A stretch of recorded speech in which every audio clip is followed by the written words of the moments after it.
Good morning friends, स्वागत है आप सबका। चलिए ध्यान दीजिएगा, वीडियो को कंप्लीट देखना है। पहला प्रश्न देखते हैं। देखिए, राज्य के संस्कृति विभाग को राष्ट्रीय रामायण महोत्सव में लगातार कितने मिनट तक अरण्य कांड पर प्रस्तुति के लिए golden book of world record दिया गया है? तो यहाँ पर ऑप्शन है, देखेंगे। करेक्ट आंसर है दोस्तों ऑप्शन नंबर ए है। ध्यान दीजिएगा, 765 मिनट। याद रखना है 765 मिनट। चलिए देखेंगे। ध्यान दीजिएगा कि छत्तीसगढ़ के जो है संस्कृति विभाग का नाम golden book of world record में शामिल किया गया है। याद रखिएगा कि राष्ट्रीय रामायण महोत्सव पर अरण्य कांड पर सबसे ज़्यादा देर तक कार्यक्रम चला और राज्य की संस्कृति विभाग द्वारा आयोजित लगातार 765 मिनट तक अरण्य कांड पर प्रस्तुति देने के लिए golden book of world record में दिया गया है नाम। ठीक है, तो इनका नाम दर्ज किया गया है। ठीक है, याद रखना है। याद रखना है कि सबसे ज़्यादा कलाकार और सबसे देर तक चलने वाले अरण्य कांड पर कार्यक्रम के लिए मिला है पुरस्कार। और 765 कलाकार, 17 दल, 13 राज्य और 2 अंतर्राष्ट्रीय देश की अरण्य कांड पर 765 मिनट की प्रस्तुति ने बनाया है यह विश्व रिकॉर्ड। ध्यान दीजिएगा, याद रखना है इसको। ओके, ये वाला प्रश्न देखते हैं। देखिए, राष्ट्रीय रामायण महोत्सव के दौरान अरण्य कांड पर आयोजित प्रतियोगिता में प्रथम स्थान किस राज्य के रामायण दल को प्राप्त हुआ है? तो यहाँ पर ऑप्शन है, देख लीजिएगा। करेक्ट आंसर है दोस्तों ऑप्शन नंबर बी है, कर्नाटक।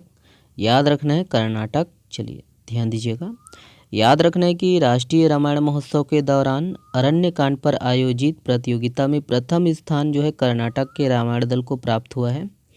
याद रखिएगा कि दल प्रमुख को स्मृति चिन्ह, राजकीय गमछा, रामचरित्र मानस की जो है प्रति और 5 लाख रुपए का जो है चेक प्रदान कर सम्मानित किया गया है। ओके, ध्यान दीजिएगा। और वहीं याद रखना है कि द्वितीय पुरस्कार असम के रामायण दल को मिला और उन्हें 3 लाख रुपए का जो है ना चेक दिया गया है। ध्यान दीजिएगा। और वहीं याद रखिएगा दोस्तों कि तृतीय पुरस्कार झारखंड के रामायण दल को प्रदान किया गया है और उन्हें 2 लाख रुपए के चेक के साथ स्मृति चिन्ह, राजकीय गमछा और रामचरित्र मानस की प्रति प्रदान किया गया है। ओके, तो ये सब है, इसको याद रखिएगा, है ना। चलिए अगला प्रश्न देखते हैं, ये है, ध्यान दीजिएगा इसको। देखिए, भारत सरकार ने रबर मिशन में छत्तीसगढ़ के किस जिले को शामिल किया गया है? तो यहाँ पर ऑप्शन है, देखेंगे। करेक्ट आंसर है ऑप्शन नंबर सी है, बस्तर। याद रखिएगा, बस्तर जिला। चलिए ध्यान दीजिएगा, याद रखना है कि बस्तर जिला छत्तीसगढ़ का पहला जिला होगा जहां रबर की खेती की जाएगी। और वहीं है, कॉफ़ी के लिए भी प्रसिद्ध है बस्तर। ध्यान दीजिएगा कि बस्तर के दरभा व बास्तानार का इलाका कॉफ़ी की खेती के लिए अनुकूल पाया गया है। रबर और कॉफ़ी दोनों का याद रखना है बस्तर जिला। ठीक है, बस्तर जिला या बस्तर संभाग। ठीक है, याद रखिएगा कि प्रधानमंत्री नरेंद्र मोदी ने, है ना, रबर की पूर्ति के लिए रबर मिशन की शुरुआत की है। इस मिशन के तहत 2026 तक भारत में 5 लाख हेक्टेयर में रबर का प्लांटेशन किया जाएगा। ध्यान दीजिएगा कि भारत सरकार ने रबर मिशन में छत्तीसगढ़ के बस्तर जिला को भी शामिल किया गया है। ओके, और वही है, ध्यान दीजिएगा कि हाल ही की शोध के अनुसार भारतीय रबर बोर्ड के वैज्ञानिकों ने रबर की खेती के लिए बस्तर की जलवायु को अनुकूल पाया है। ओके, तो ये सब है, इसको याद रखिएगा। चलिए देखिए, किस देश के किंग नोरोडोम सिहामोरी भारत की अपनी पहली राजकीय यात्रा पर थे? तो यहाँ पर ऑप्शन है, देखेंगे। करेक्ट आंसर है ऑप्शन नंबर सी है, कंबोडिया। याद रखिएगा दोस्तों, कंबोडिया। चलिए, तो याद रखना है कि कंबोडिया के किंग नोरोडोम सिहामोरी भारत की जो है ना, भारत की जो है पहली यात्रा पर थे, राजकीय यात्रा पर। और कंबोडिया के राजा की यह पहली भारत यात्रा थे। ओके, तो इसको याद रखना है।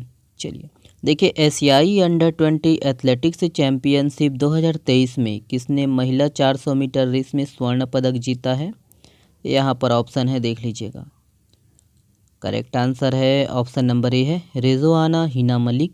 ध्यान दीजिएगा, रेजोआना हिना मलिक। चलिए याद रखना है। ध्यान दीजिएगा कि एशियाई अंडर-20 एथलेटिक्स चैंपियनशिप में भारत की रेजोआना हिना मलिक ने 400 मीटर, याद रखना, महिला वर्ग में 400 मीटर रेस में स्वर्ण पदक जीता है।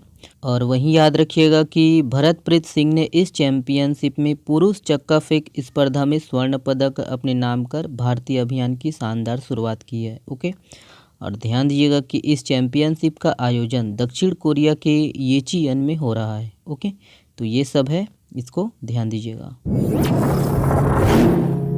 देखिए, निम्नलिखित में से किस जिले में रीपा के तहत विभिन्न प्रकार के उत्पादों के ऑर्डर के लिए चैटबॉट का शुभारंभ हुआ है?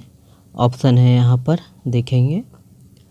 करेक्ट आंसर है ऑप्शन नंबर सी है रायगढ़। याद रखना दोस्तों, रायगढ़। चलिए, देखिए, राज्य शासन की सुघर पढ़वैया योजना के अंतर्गत किस जिले को पूरे प्रदेश में पहला स्थान प्राप्त हुआ है? तो यहाँ पर ऑप्शन है देखेंगे। करेक्ट जो आंसर है ऑप्शन नंबर डी है बालोद। याद रखिएगा, बालोद। देखिए, छत्तीसगढ़ के किस संभाग से 3 शिक्षकों ने 12 दिनों में एवरेस्ट बेस कैंप में तिरंगा लहराया है?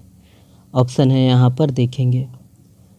करेक्ट आंसर है ऑप्शन नंबर डी है बस्तर। याद रखिएगा दोस्तों, बस्तर। चलिए, देखिए, WMO विश्व मौसम विज्ञान संगठन की पहली महिला महासचिव किसे नियुक्त किया गया है? यहाँ पर ऑप्शन है देखेंगे। करेक्ट आंसर है ऑप्शन नंबर ए है सेलेस्ते साउलो। याद रखना है, सेलेस्ते साउलो। चलिए, हाल ही में चर्चित सकल नारायण पहाड़ियाँ यह किस जिले में स्थित है? तो यहाँ पर ऑप्शन है देखेंगे।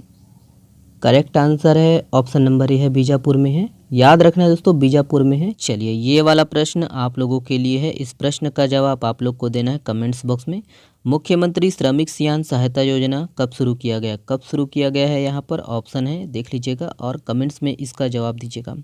और LOI के लिए है ना, लेबर इंस्पेक्टर के लिए कौन कौन है इस चैनल पर, तो कमेंट्स करके बताइएगा। उनके लिए 200 प्रश्नों का जो है श्रृंखला एक वीडियो में हम लेकर आएंगे, है ना। वो वाला वीडियो ज़रूर देख लीजिएगा, हाथ से लिखा हुआ प्रश्न है, ठीक है। चलिए, इसका जो PDF है डाउनलोड कर लीजिएगा हमारे टेलीग्राम चैनल में। और प्लीज़ चैनल में नए हो तो सपोर्ट करिए, शेयर करिए, अपने दोस्तों तक अधिक से अधिक शेयर करिए दोस्तों। आप लोग का सपोर्ट बहुत ज़रूरी है। आप ही लोग सर्वोपरि हैं, है ना। आप लोग हैं तब तक चैनल है। लाइक करिएगा, चैनल को सब्सक्राइब करिएगा। चलिए, बहुत बहुत धन्यवाद दोस्तों, शुक्रिया।